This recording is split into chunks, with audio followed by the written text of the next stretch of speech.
War is deception. A war can be a war in the narratives, in how information is deployed in order to manipulate the belief system of people. And so now, instead of, putting a bullet through somebody's head, you assassinate them by narrative. And for a guy by the name of Sun Tzu, who wrote about all wars are deception thousands of years ago, right? Nothing's changed.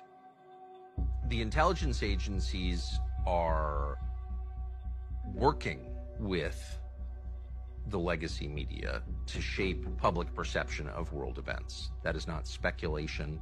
I'm not some outsider who's guessing at this because I read about it on the internet. I spent my whole life working. My father worked at ABC News before going to work for the government, engaged in the Cold War. So I've seen both sides of this my whole life, and for 53 years. So I can say with authority and certainty that the intel agencies shape news coverage of world events. And the more significant the world event, the more meaningful it is, the higher the consequences are, the more aggressively they shape it. Because the CIA's, they're masters at propaganda. They're masters at what's called covert influence, covert operations. Right? Hollywood, the media. You're not a conspiracy theorist. You're an observer of verifiable reality if you state factually the news organizations of record, Washington Post and New York Times, are working with the intel agencies to lie to the public and to hide relevant information from the public. That is a fact. Eisenhower had his own imperfections. JFK had his own imperfections, but they understood that there was something not right. And Eisenhower was really the first in a very somber warning. In the councils of government, we must guard against the acquisition of unwarranted influence, whether sought or unsought, by the military-industrial complex. He used this term, the military-industrial complex. And back then, in Eisenhower's era, it was not very well developed. Now we have a services complex as well. And it seems that there are too many of our leaders in the federal government, in the Department of Defense, that really put the interests of themselves, their crony contractor friends, and their careers over the national interest. Why did a guy like John F. Kennedy get assassinated? He got assassinated because he called out something that he knew to be a corrupt component of the government that was trying to usurp his authority as the duly elected president of the United States of America.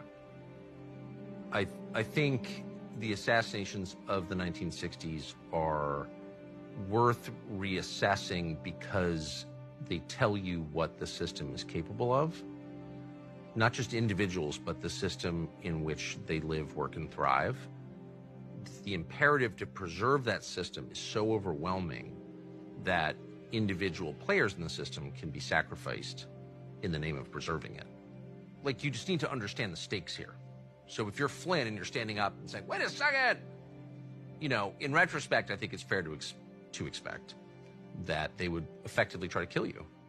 Maybe not shoot you in Dealey Plaza, but put you in prison, impoverish your family, silence you, dismiss you in the eyes of most as ridiculous.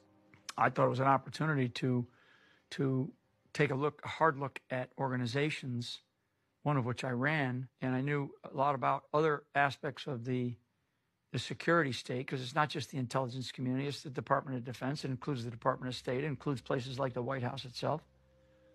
It includes the Department of Justice, includes the FBI. And the revolving door in the intelligence community with social media companies, with big banks, with big corporations has been going on for years and years and years. They recruit people out of those agencies to come work for them. It's grotesque. I mean, that's when you know, when you turn on CNN or MSNBC and you see an endless parade of former federal law enforcement or federal intelligence officials paid coming on the air to analyze politics then you know that this organization has been captured by those agencies. I mean, these are not just former government employees. These are people with active security clearances. Still, they retain their security clearances. So they are in continuous communication with their former colleagues at these agencies because it's legal, because they have the clearance.